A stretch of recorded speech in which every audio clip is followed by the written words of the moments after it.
Right, good afternoon, ladies and gentlemen.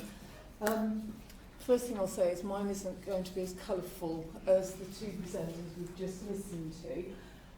What I'm going to do is take you on a gentle journey through my research. I've just submitted my doctorate at Leicester University, and when I saw the title of this conference, I thought I do need to be there, because I think what I've done is to question exactly what it is that initial teacher training is about, and consider the premise upon which it's situated. So my name's Heather McClue, that's my email, as you can see. I'll come back to that. What I'm going to cover in the next 20 minutes, give you a little bit of personal context, how I even arrived at that piece of research, some background on the study itself, what my main findings were, and of course, it stands to reason, my recommendations. Also tying in those recommendations with an aspect of the Macpherson report, and also looking at the United Nations Convention for the Rights of the Child as well. Hopefully all of that in 20 minutes. So, where do I start? I've been a school teacher for 27 years. I've also done some lecturing at a local university on an ITE course. That's how I came to this study. I'm a proud trade unionist. I'm an activist in that regard. As you can see, I'm a black female anyway.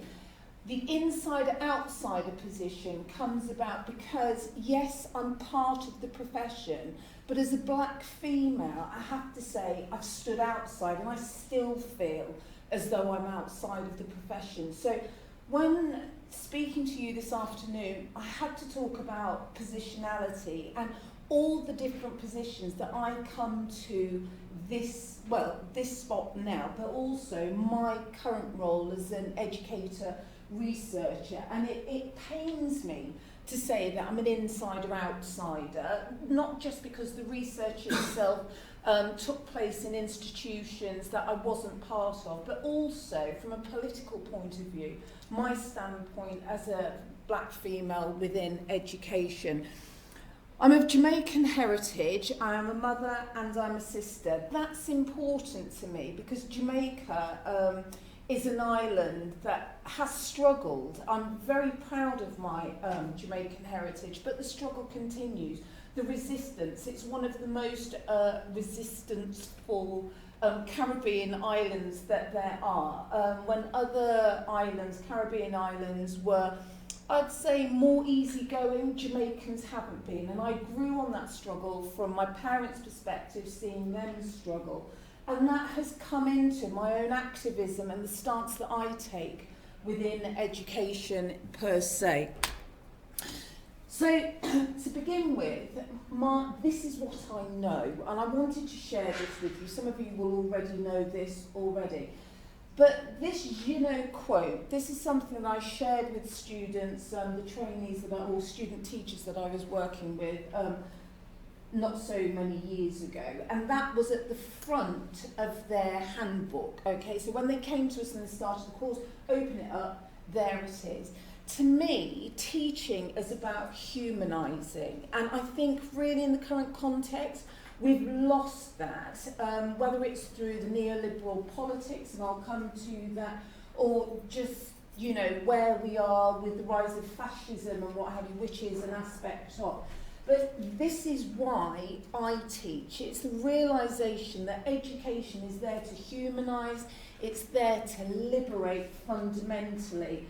And I think that is why I looked at the teaching profession in the way I did.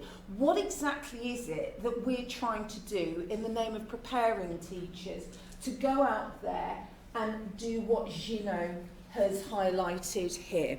So that's where I got to.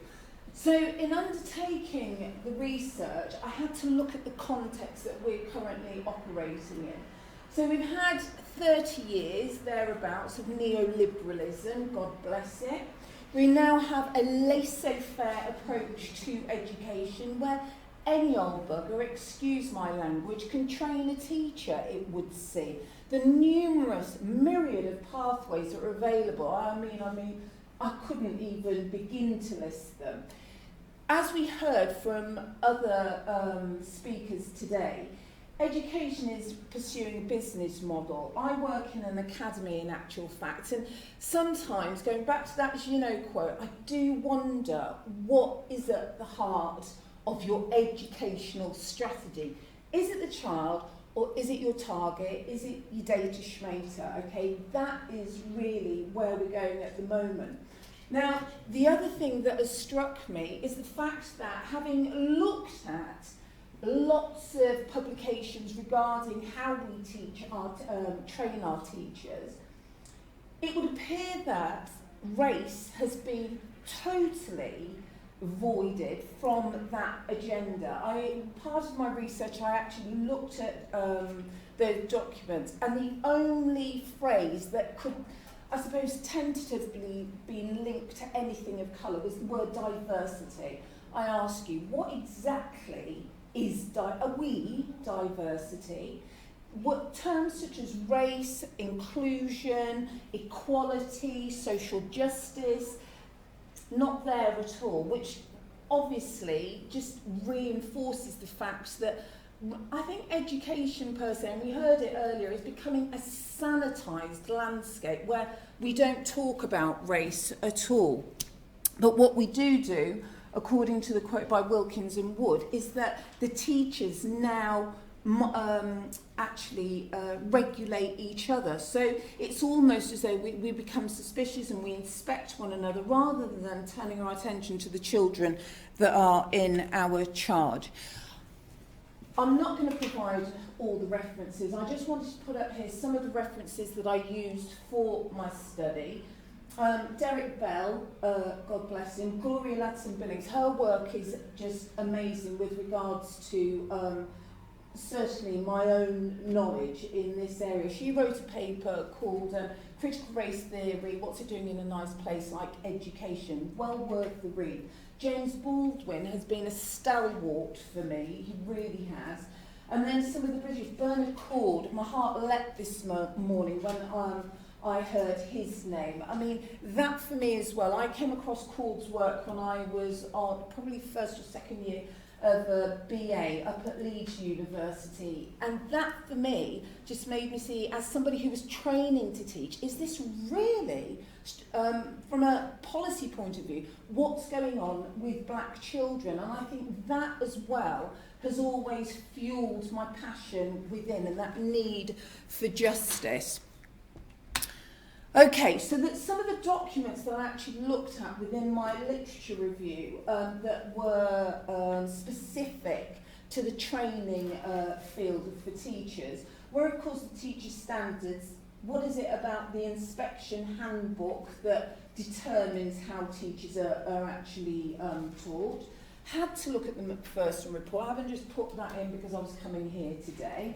The Equalities Act of total whitewash. Silhouette was saying that earlier, that, you know, things have just been like that and it's all just a bit of a melee in the name of equalities. That's my take on it. And again, the terminology that is used within the Equality Act is not specific to race. It's just a little bit of a, if you'll forgive the term, a bit of a whitewash that's gone on there.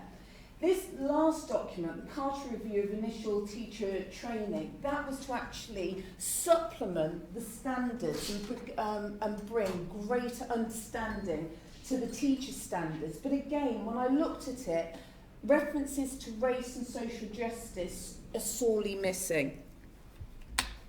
So my research questions were as such. I wanted to look at course content, pedagogical approaches, so how are we actually teaching social justice and race equality to our student teachers? What does the course content look like? And also, how are the students supporting themselves? Because I know, and you will know yourselves, those of you who have gone through that teaching route, that because it's not there, hence paucity factor, we find other ways in order to supplement that knowledge and that urgency to have inclusive, or be inclusive, address race, be a socially just practitioner. So those were the three questions. Now, the conceptual framework that I used was critical race theory. When I started doing this umpteen years ago, it seems, critical race theory wasn't out there, whereas now I think critical race theory is better known. For me, there was no other theory. It was a qualitative research study that I did.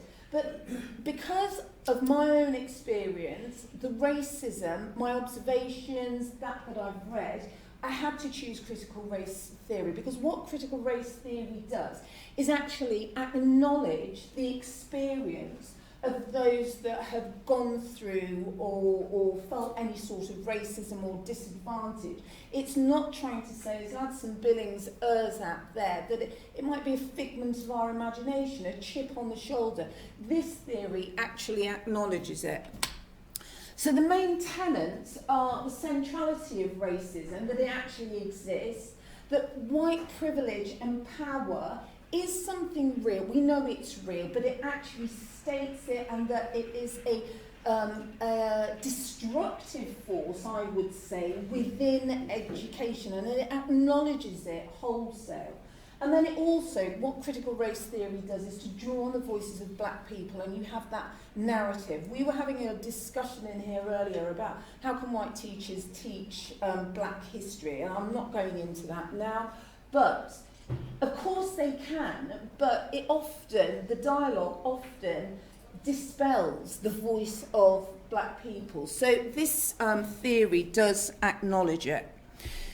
What I did do was, it's not a massive study that I did. I had 17 participants. It wasn't huge at all, but trust me, the pilot was 4, so it grew in size. I looked at 4 pathways, training pathways, as you can see there. I conducted semi-structured interviews, which was good because then I could get nice rich data and actually take the conversation, or our discourse could go off-piste and I'd get lots of interesting stuff to code. And then the secondary data were those ITE documents that I looked at, that I've shown you already. So once I started actually coding the data, these were some of the key themes that were coming out with regards to course content, the approaches, how students were developing themselves, but also what came out was the student teacher's own acknowledgement of their white privilege. Some of them, in actual fact, were quicker to acknowledge it than others were, but it was no doubt there. And also that main agenda nowadays that we're talking about, white British values. I mean, I asked a teacher trainer, well, how do you teach white British values within the context of, you know, what you're doing with your students? Don't know, she said. Maybe you could help. We need more guidance from the school or from the trust or blah, blah, blah. So it's a bit of an anomaly out there. It's a bit vague. Constraints of time, again, you know, ITE programs are constrained by time, so therefore perhaps it's not possible to give over adequate amount of space and time to that. But the thing that proliferates is the colour blindness, the denial, the avoidance of talking about race, which was one of the things that came out quite loudly in actual fact. So coupled with that, what I then did, and you can tell me whether it makes any sense or not, perhaps in the Q&A, having looked at the 3 research questions, I then began to think about, through conversations with my supervisor, should I be looking at identity? The identity of the teacher, is that important? So what I did was to formulate a typology based upon Solomon and Tack and van der Linde. And I came up with my own based upon their work. So I came up with a passive and reactive, and also this one, progressive. Okay. So after I'd interviewed all the student teachers, what I then did was to actually grade them according to what they'd said in relation to level of race awareness, references to race, social justice. Did they talk about otherness at all? Did they have any concept of that? Had they experienced any disadvantage or lived amidst in disadvantaged communities? And according to their response, they then got a rating. So, Overall, most of the student teachers, perhaps not surprisingly, fell into this category, the reactive category. And I think the important thing for me, well, it's all important. They are humanists, thank God, all right. But what's needed is that what they admitted is the need for more training. Now, we know that. You can look at the national, the NQT survey that they used to do. Newly qualified teachers are screaming out for a space in which to discuss race, and yet that's 2014, the last one I looked at. This is now 5 years down the line. We're still not providing that. And my argument is until we start looking at ourselves as practitioners and actually admitting, I suppose, what our own position with regards to race and social justice is, whether you're white or black or otherwise, it's going to be very hard, whether you're white, black or otherwise, to teach subjects such as black history without knowing your positionality and why you're coming to this, coming to that position on what it is. So I'm not trying to say that this is perfect. It's far from perfect. I looked at it the other day and I went, oh my God, I've missed out. But the main weaknesses of the study were access to participants. That chimes with the outsider-insider research a bit. I didn't manage to get any students from one of the pathways, only actually the person who was delivering it. Time constraints, of course, and then reporting on research questions. And this is the main rub, okay, whether the typologies actually sit with the research questions, which I'm going to have to defend in my viva. So, my main recommendations before I stop, okay, are that teacher training has to become more culturally aware. We've been saying this for a long time. I'm saying it again today. People here have said it as well, and no doubt will continue to say it. But this colour blindness, okay, it needs to stop. It needs to be challenged. So much so that I'm going to have a word with the Director of Education for our trust with regards, because I think sometimes you just have to be bold, else otherwise things don't change. Whether it will, we shall see. IT needs to provide student teachers with a safe space. I've touched on that as well. This normative approach that it's the white way is the right way, okay? It's not, okay? Who has more cultural capital than a child who comes from maybe Africa, speaks different language, has different foods, also engages in the English way or British way of life? That's a lot of capital there already. But yet, it's a white culture that we're saying, and the privilege, that is the way to go. And that's why I'm saying we really need to look at ourselves as practitioners in order to address that and acknowledge where our students are coming from.